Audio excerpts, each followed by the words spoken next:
সাহারি চলছে ট্রেনের মধ্যে।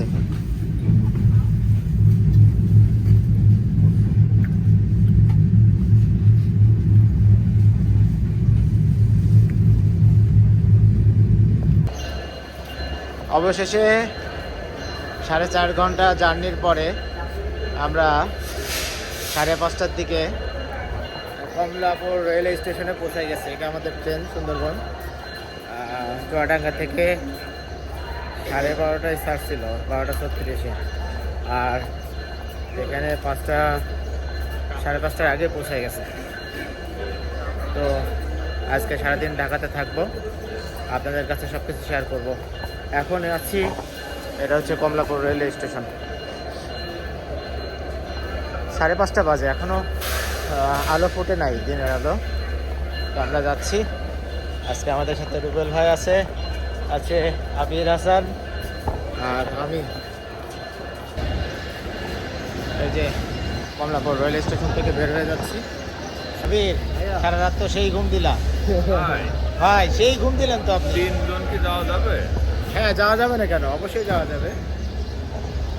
হ্যাঁ যাবো, এই রিক্সায় যাওয়া যাবে ভাই, এই যে এই রিক্সাটায় যাওয়া যাবে। তাই না? আমরা কমলাপুর স্টেশনের এখন ঠিক বাইরে। এই যে ভাই মুরব্বি, এই তুমি ভাইকে মুরব্বি বললা? ভাই আমাদের মুরব্বী। না না, আমাদের ওয়ান অ্যান্ড অনলি একটা রিক্সা ভাড়া করে নিয়েছি। এখান থেকে যাব চকে। প্রথমে সকালে এসে পৌঁছানোর পর আমরা একটা মসজিদে গেছিলাম। মসজিদে নামাজ পড়ে ওইখানে ঘন্টাখানেক রেস্ট নিলাম। তো এখন দোকান খুলে নাই। এই যে হাজী সেলিম টাওয়ার বিখ্যাত। তো এই যে আমরা এখন এখানে একটা পার্ক হচ্ছে, তাই না ভাই এটা বাংলাদেশের সর্ববৃহৎ জুয়েলারির পাইকারি মার্কেট হাজী সেলিম টাওয়ার। সেলিম কে ছিল? সেলিম সাহেব সংসদ সদস্য ছিলেন। সে কি এখন বাংলাদেশে আছে? বাংলাদেশে আছে, তবে জেলখানায় আছে। চলো সামনে যাই। হাজী সেলিম টাওয়ারের সামনে যেটা পার্ক তৈরি হচ্ছে, আমরা এই পার্কে একটু বসবো, কারণ আমাদের দোকানগুলো খুলতে এখনও হয়তো বা 10টা বেজে যাবে। তাই আমাদের ওয়েট করতে হবে। রোজার মাস চলছে, আজকে 6ষ্ঠ রোজা, ফেব্রুয়ারি মাসের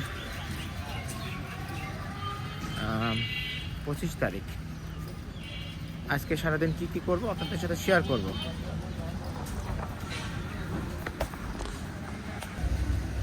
এটা হচ্ছে সেই ঢাকা কেন্দ্রীয় কারাগার ছিল, এটা বর্তমানে একটা পার্কের সংস্কার করছে এবং জায়গাটা অনেক সুন্দর।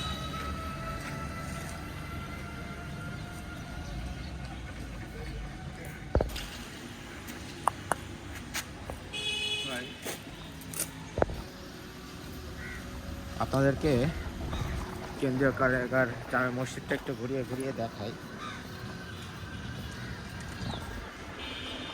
চলো।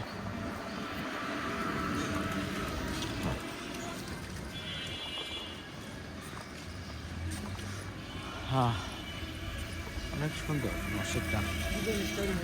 হ্যাঁ হ্যাঁ, প্রিজন সেন্ট্রাল মসজিদ, মানে কেন্দ্রীয় কারাগার জামে মসজিদ, যেটা সামনের ফ্রন্ট সাইডটা অনেক সুন্দর।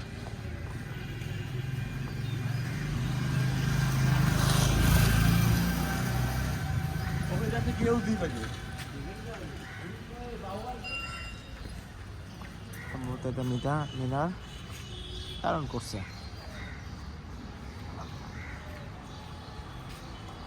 এটা পুরান ঢাকায় অবস্থিত। আপনারা জানেন যে আগে এটা কারাগার ছিল, যে পাশের এটা ঢাকা কেন্দ্রীয় কারাগার। এখন এটা বন্ধ হয়ে গেছে, জাদুঘর তৈরি হয়েছে, এখন কেরানীগঞ্জে শিফট করেছে এটা জেলখানাটা প্রথম। আর এই সাইডে পার্ক তৈরি করছে। পার্কের সামনে একটা পুকুর আছে, আপনি রাস্তাও দেখায়। পুকুরটা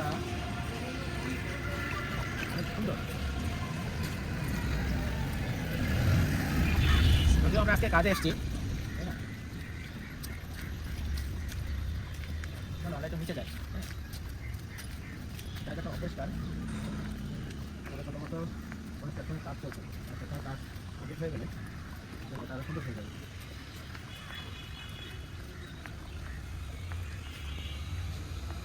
ছোটখাটো একটা লেক, লেকের এদিকে একটা ব্রিজ মতো, ব্রিজ দিয়ে এদিকে আসা যায়।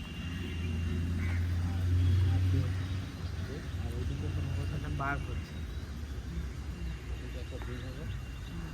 বেশ সুন্দর সব মিলিয়ে, তাই না? তবে দেখো এই সব দিকে একটা জেলখানার একটা ছোঁয়া। এই দেখো, এটা জেলখানার প্রাচীর, মানে সীমানা প্রাচীর। অনেক উচ্চতা, অনেক বেশি, যেন কয়েদি পালিয়ে না যেতে পারে।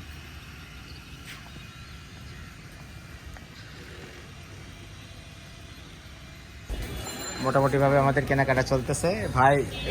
আল্লাহ, আবির আর এই যে আমি, আমাদের চশমা কেনা হলো, মানিব্যাগ কেনা হয়ে গেছে। অনেক কাজ, অনেক কাজ, জানেন না কোথায় যেয়ে ঠেকবে আমাদের কাজ।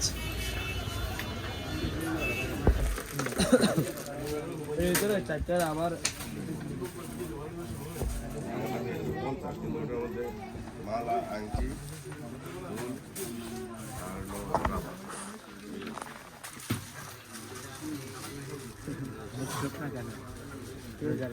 রোজা লেগে গিয়েছে।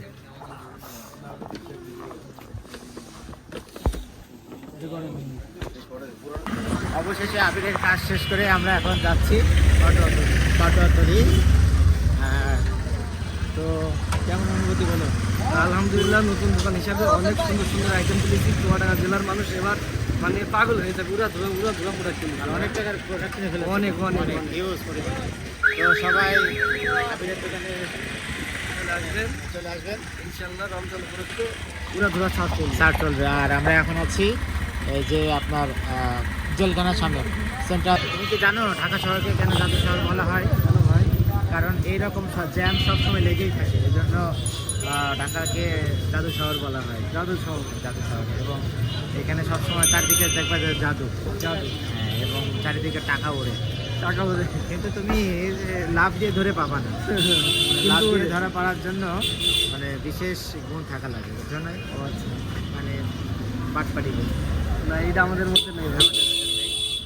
তো যাদের মধ্যে এই বাটপাটি গুণটা আছে তারা খুব সহজেই টাকাগুলো লাভ দিয়ে দিয়ে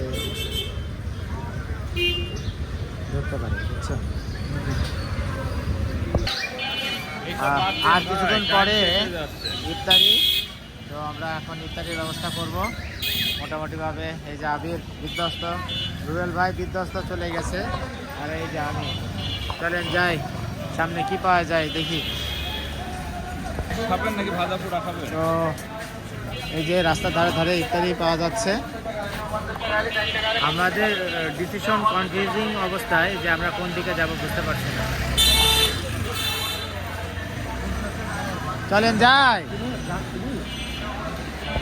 আমরা আখের জুস কিনে নিলাম। কত?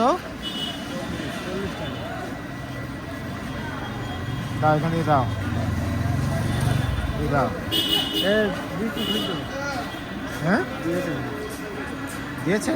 আচ্ছা ঠিক আছে, চলো।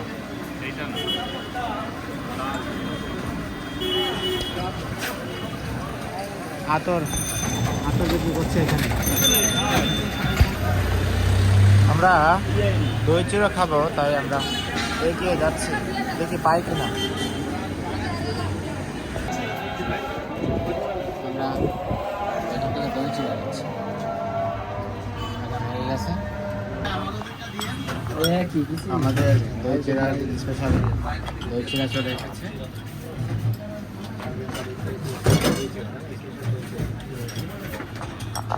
আমাদের রুবেল ভাই, এই যে আমি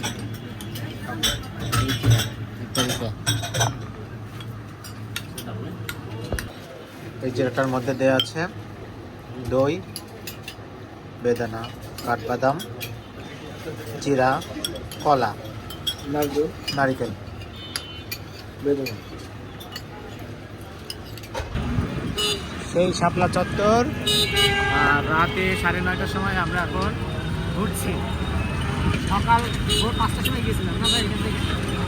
এখন হচ্ছে 9:30 বাজে। আমাদের উদ্দেশ্য হচ্ছে খলিলের হোটেল।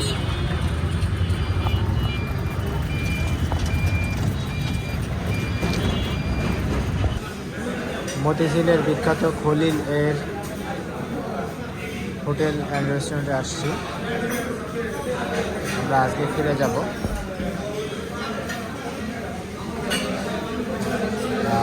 আপনারা জানেন যে বাংলাদেশের ভাইরাল গরু বিক্রেতা খলিল, তার হোটেলে আমরা আছি। উপস্থিত আছে আমাদের আবির, জুয়েল ভাই, সঙ্গে আছি আমি।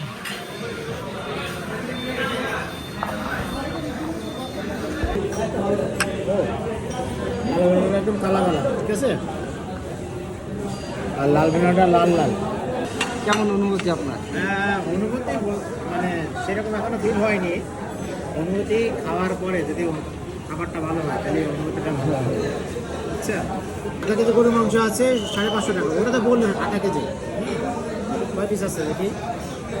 1 2 3 4 5 24 6 7 8 মানে 7-8 পিস আছে। তার মধ্যে 1 পিস ভাড়, 1 পিস চর্বি পুরোপুরি।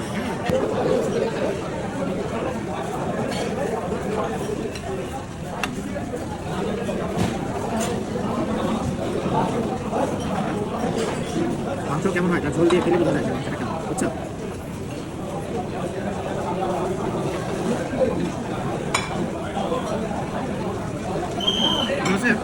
বিয়ে বাড়ি গরু মাংস যেমন খেতে হয় ঠিক সেরকম। হোমমেড যেরকম আমি তো ডাল আমাদের এক বাটি ডাল, অনেক কোনো ডালটা, মাংস, সবজি। তবে লেবু দিয়েছে, লেবুর দাম এখন অনেক বেশি, বুঝছো আবির? লেবু ঝোল দিয়েছি ভাই।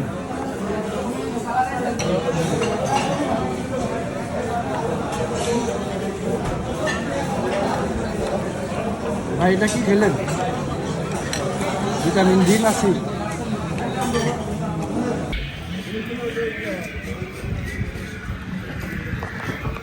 এই যে পেছনে খলিল হোটেল থেকে খাওয়া দাওয়া করে আমরা এখন কমলাপুরের উদ্দেশ্যে রওনা দিয়েছি। আমাদের ট্রেন 11:30। আমরা ইনশাল্লাহ এখন মাত্র 5টা বাজে। বাংলাদেশ ব্যাংক আর এই সেই বাংলাদেশের ভাইরাল জায়গা শাপলা চত্বর।